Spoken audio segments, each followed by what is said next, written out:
My name is Carolyn, and I talk to the spirit world. Travel with me to a dimension filled with love, light, and joyful surprises. Welcome to Carolyn's Psychic Playroom.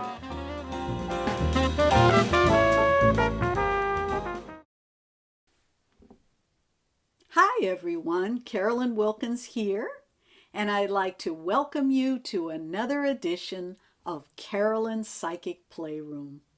I hope you've been enjoying this fabulous fall weather. We've been having wonderful fall here in New England. I've been trying to get out, watch the leaves change, enjoy all of that. And yes, of course, there's also the feeling of impending winter a little bit. But in the meantime, I'm determined to celebrate as much as I can the joy of the season. And I hope that whatever season and whatever time of day you are watching this program, that you're also getting some pleasure from the natural world. We need to get out. I try to make a point every day to get out, even if it's just for a little bit, so that I can really appreciate the season and just it's an important part of being alive right now. So, here on the Psychic Playroom, as you know, I like to do a reading. First of all, kind of a general reading for everyone.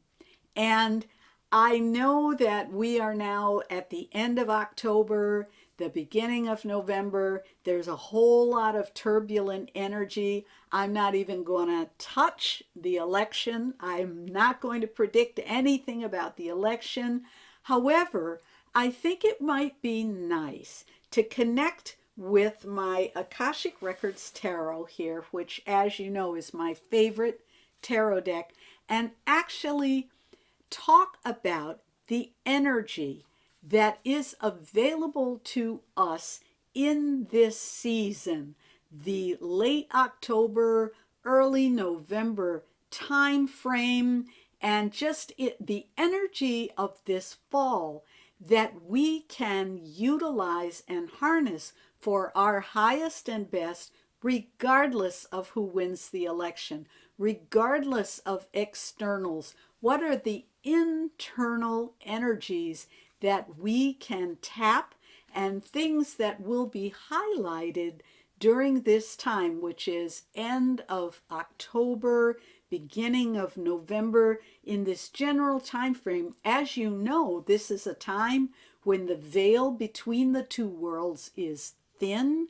The spirit world comes close at this time. We have Halloween, we have All Saints Day, all these kind of days in which we can connect with the ancestral energies.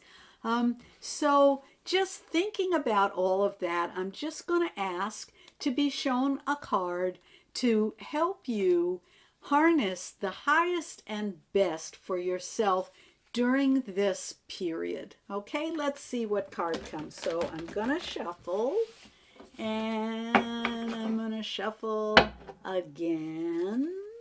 And let's see what we have here. What do we need to know about this time of thinning veils and impending fall?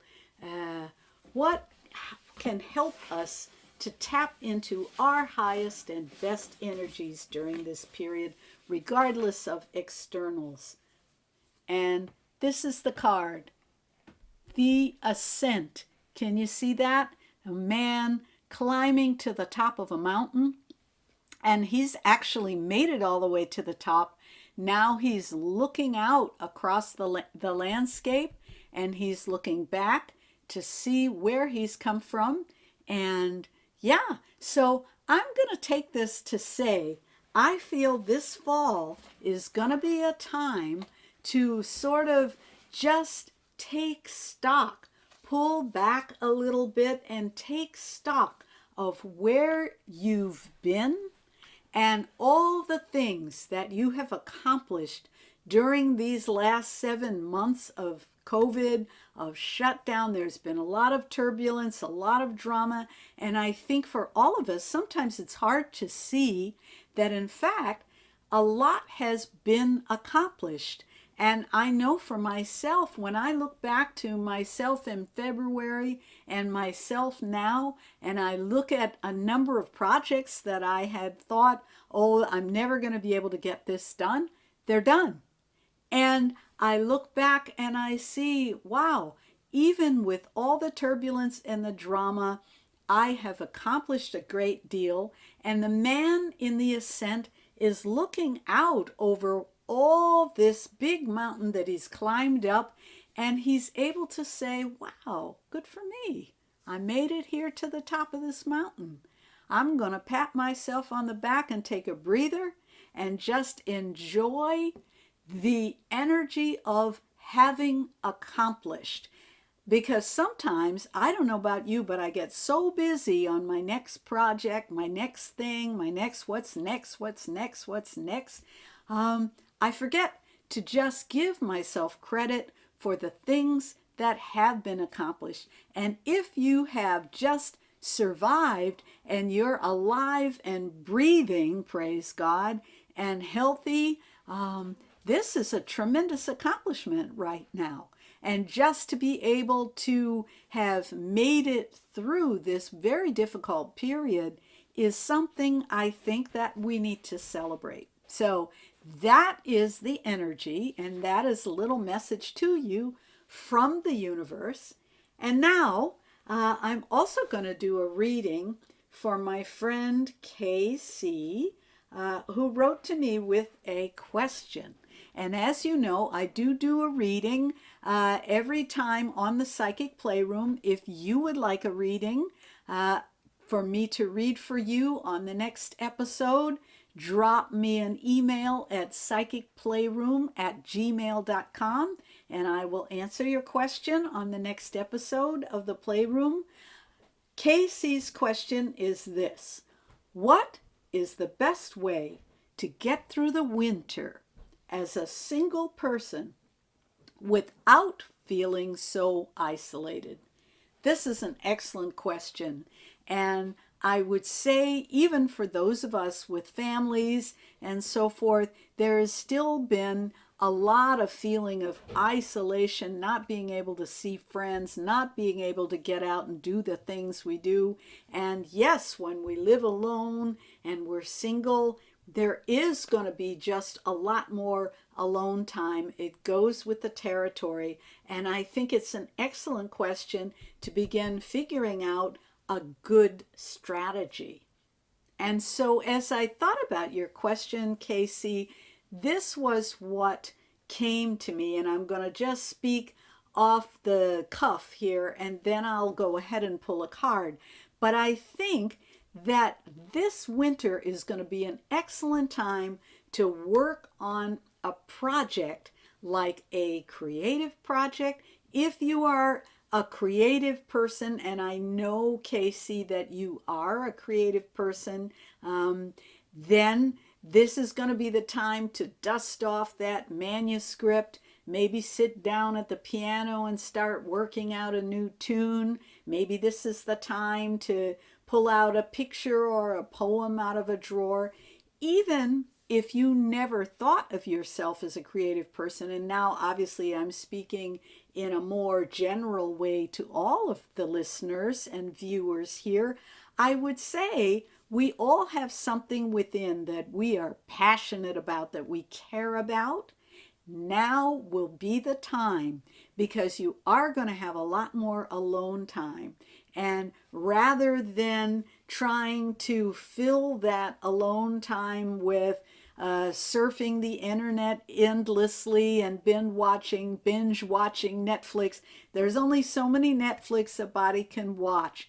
But your creative spirit is waiting. And when the outside world gets quiet, when there's less stimulation from the outside, that's when it's possible for you to hear that still small voice of your inner creativity, of your true spirit speaking. So if there's something that you have been hankering to do, and for years maybe you put it off, too busy with the job, with the family, with the kids, etc., now is going to be the time. And if you live alone and you're single, this is going to be a very advantageous time because you will not be distracted, and it will be a time to do something that you've maybe always wanted to do.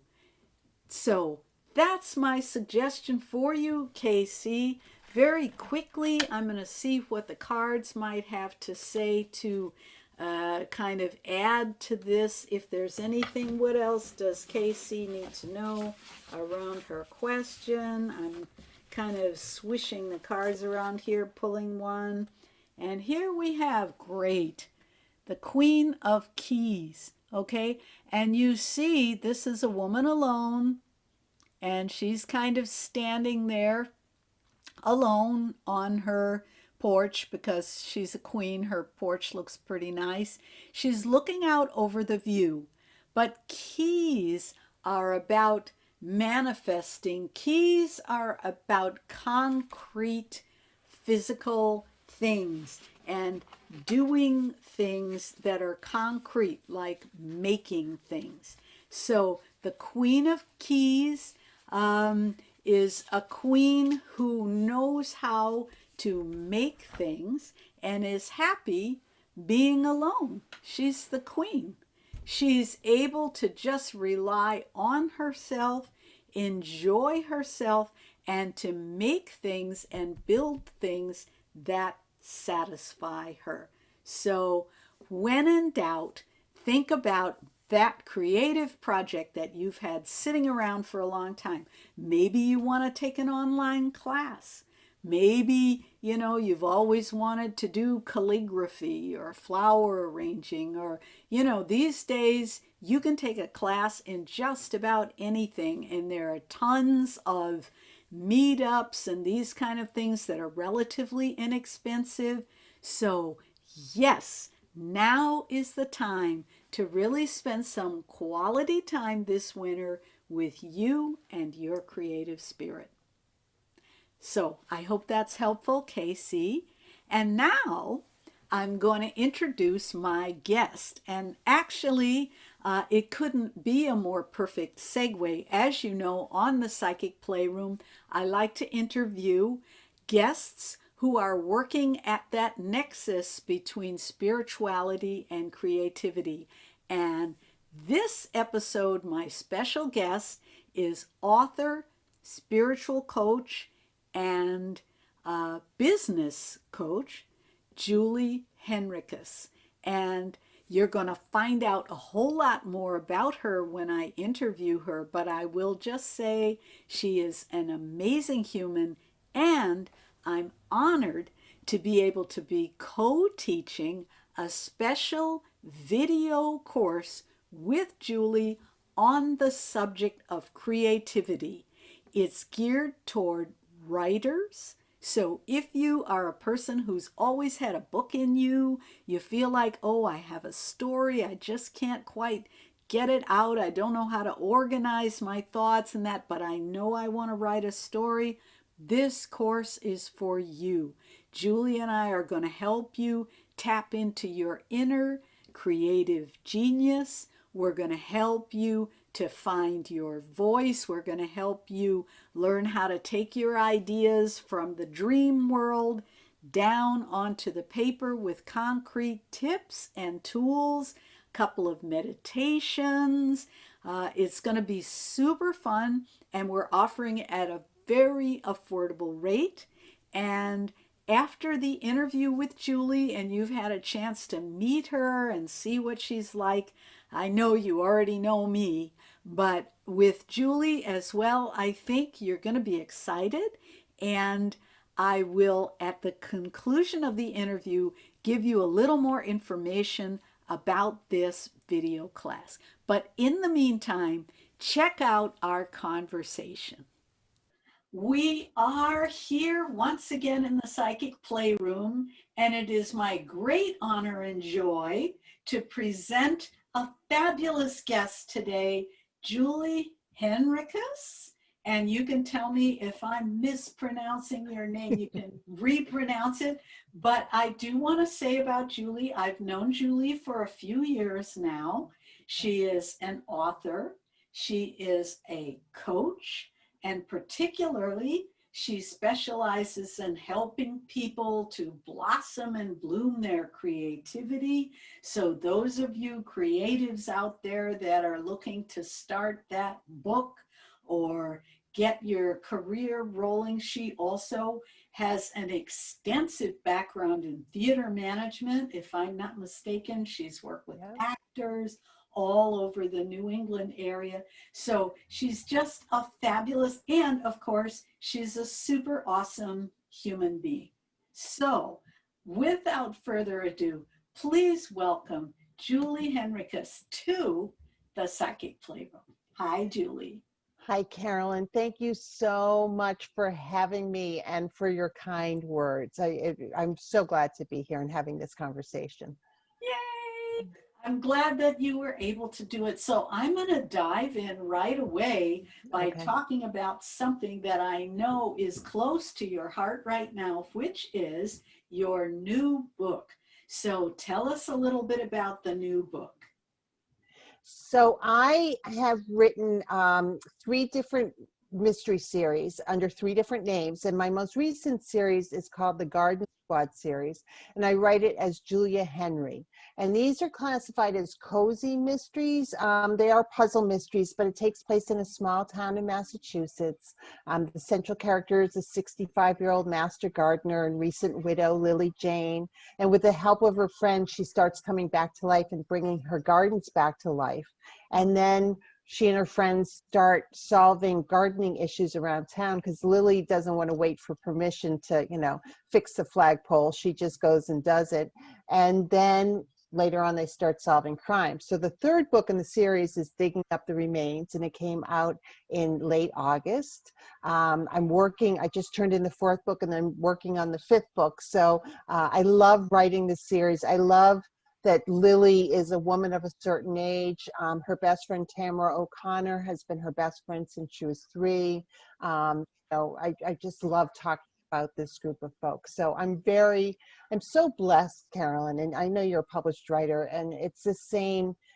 It never gets old. I still feel every time I hold one of my books in my hands, I just feel so fortunate, and I'm so grateful I'm so grateful for my writing journey, and I'm so grateful for my publishing journey, which aren't the same. A lot of writers don't have the same publishing journey, and that's fine too. You have to find the joy in the writing itself, but it's a thrill to hold a book of mine, even if it doesn't have my name on it, in my hands.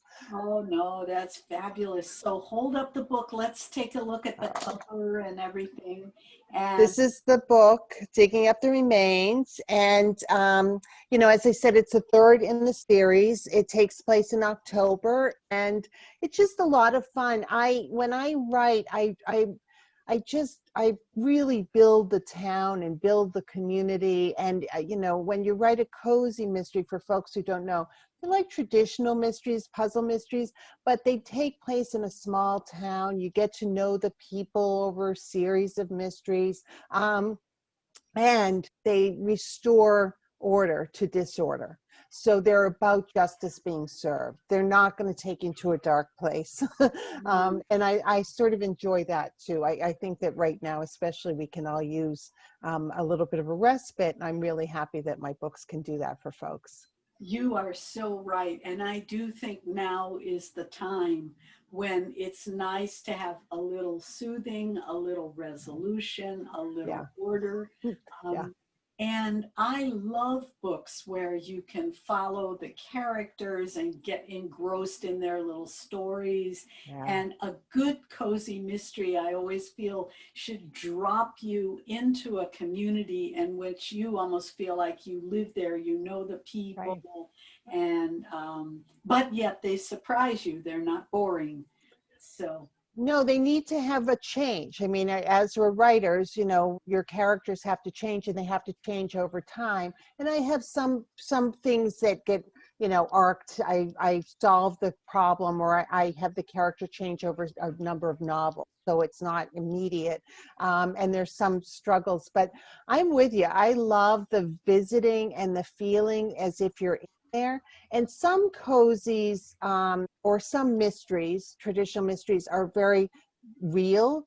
Mine are very heightened reality. I mean, I think this is my theater background, but it's just, she lives in a house that is bigger than could possibly be, and her gardens are more glorious than could possibly be, and the town is just has all the quirks of a small town, and we know those, right? So there could be wonderful things about them, but also everyone knows everyone's secrets, and they decide to hold the secrets together, or they decide to get rid of them. So I love it, and I do love writing this series. They said it's my third series, and so I love having built this world and visiting these people. And now I'm just trying to come up with a really good premise for my fifth book. And Carolyn, I don't know how you start, but I need something that just gets me going, and it's just something. And a friend of mine, because I was thinking, what can I do with gardening? She suggested, maybe have Lily and her friends go to a graveyard, go to a cemetery to clear off old graves. Nice. And I'm like, okay. Fun. So then what can happen, right? Does she find a marker move? Does she, does she notice something? So that's where I am. So I need to go to an old cemetery to get the juices flowing. But I love it. I love writing this series. Beautiful. And of course, no shortage of old cemeteries here in the I know. Boston area. No So shortage. that actually makes a nice segue into the next question that I want to ask you about, because I know that I almost want to describe you as a creativity coach. I don't know if that's really a good description, but your business, which if I'm not mistaken is called Your Ladders, Yes. is about helping people, because here you are on your fifth book and so many different series and so prodigious writing. Many people might be listening and going, gosh, I would love to be able to write even one book or one short story, or get out, even just start that novel I've always wanted to write. So can you talk a little bit about the work you do with helping creative people? Sure, I'd be happy to. And I think that you and I are on a similar journey, I'm finding right now, in that we're taking our entire lives and this is the year we're mashing them up and we're just owning it all. Because for a long time, I kept my theater management life and my writing life separate, right? And I didn't intertwine them or talk about them. And then earlier this year, I became a certified life coach. And the reason I started Your Ladder 2 years ago was to simply, though this is complicated, teach artists business skills, and in a way that they could afford to learn them. Because so many artists I know learn about their craft and they're comfortable with their craft, but they don't have the strategy, the tactics to get further in their career or to figure out how to promote themselves. And they think they're doing something wrong. And it's just that they don't understand the business side. And so I created Your Ladders. Right now, there are 9 different courses.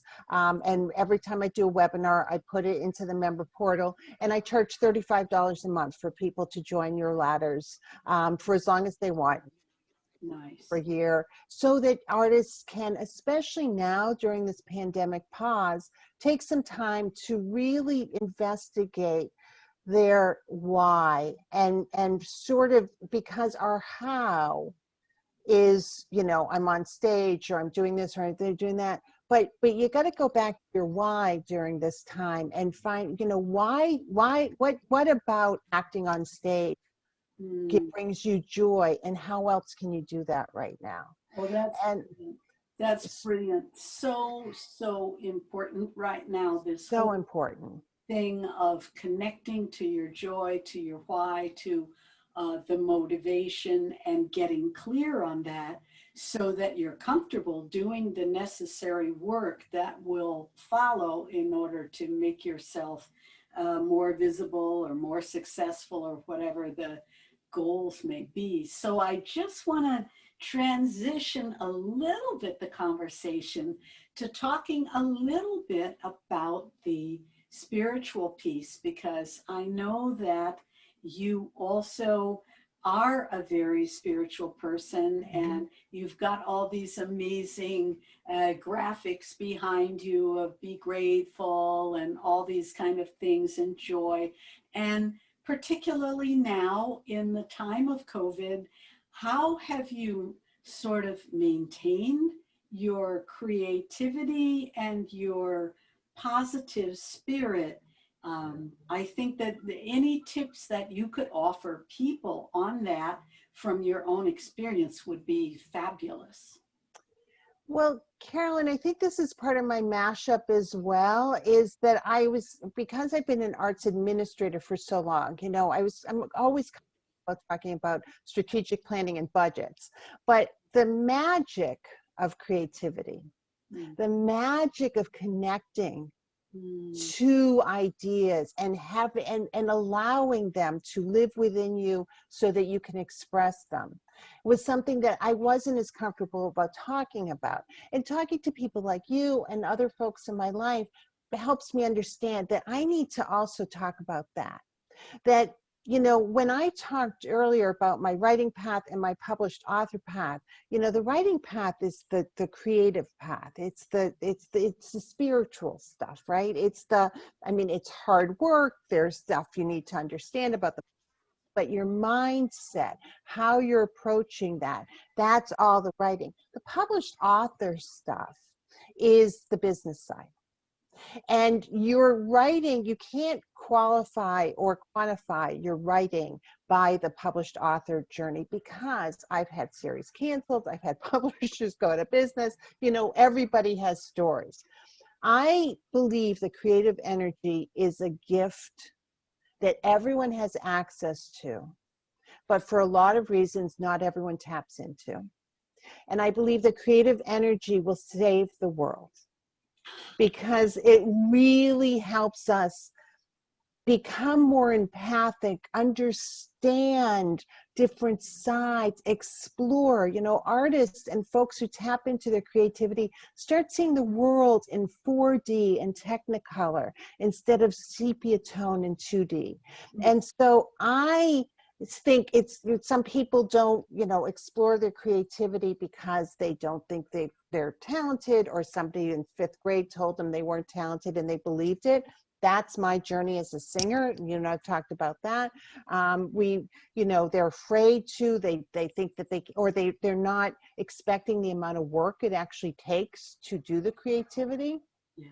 I love writing, but it's a lot of work, and it's months.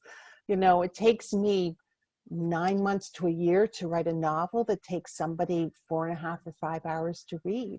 Yes. That always blows my mind. I read it one night. It's like, wow. It took me a long time to do that, but that's okay. And when you're on the journey, it's not always easy. I don't know about you and your writing journey. Halfway through every single book I've written, I wonder if I can pull this one off. Exactly. It's got its own emotional highs. Oh my goodness. Yeah. So that brings me to another question. Do you have maybe a tip for those of our listeners and viewers that are out there who are maybe trying to start that first book, or that first, just to get started? Just a quick tip that might help them. I've started to coach writers as well through your ladders. And one of the biggest tip that I think can help anybody on any creative journey is to let go of perfectionism. The progress over perfection. That you just need to keep going, and that your first draft of your novel or your first, rehearsal going to be terrible. It's going to be terrible. You got to embrace that, because you fix it. That's right. This is a journey of fixing and of reimagining and completely changing things. I know we both have, you take a novel and you think this is how it's going to go, and you end up completely changing something because it needed to be changed. But that's the journey. So let go of perfectionism and just be willing to be an apprentice for the rest of your life on this creative journey, knowing you'll get better, but tapping into the joy. It's not about the destination, it's about the journey. So the joy of the journey. Brilliant. Thank you so much. Well, amazingly, we have come to the end of our conversation, but before I let you go, please tell everyone where they can find your books, first of all, and also to connect if they're interested in signing up for your coaching portal. How do they find you? So yourladders.com is where my membership is, and all the coaching information, and JH Authors. So all of my names have been JH names. Authors.com is my writing life, and I'm on Instagram and Facebook and all over the place with all that stuff. Oh my gosh. Well, Julie, I can't tell you what a blessing it's been to have you today. And you're always an inspiring presence. I can't wait to check out your new book. It sounds like fun. And already about the graveyard, I'm with you. I'm going to be waiting to see what happens at that graveyard. What better time than the fall to be writing a graveyard story? Perfect timing. So, thank you so much for being my guest today on the Psychic Playroom. Carolyn, thank you so much. And thank you for the work you do. It's so great. Oh, all right. I hope you enjoyed that interview. You can see what an amazing person Julie is and a great coach. So once again, you can find out about all of Julie's offerings. Her mystery novels are super fun if you're looking for something to read this winter. She has several different mystery series. She also has, as I've mentioned, business coaching particularly for writers, but also for other creative people. And once again, I want to highlight our class that we're going to be teaching together. It's at a very affordable rate, video course that you take at your own speed in your own time, called Inspiration Awakening. And you can find that course and all the information about that course on Julie's website, which is yourladders.com. So with that, we have once again come to the end of another episode of Carolyn's Psychic Playroom. I hope you've enjoyed it. If you would like a reading from me on the program live on air, please drop me an email at psychicplayroom@gmail.com. And meanwhile, wishing you well, blessings, and I'll talk to you soon. Bye for now. Thoughts are things with the energy to make life better for you and for me. Touch the light.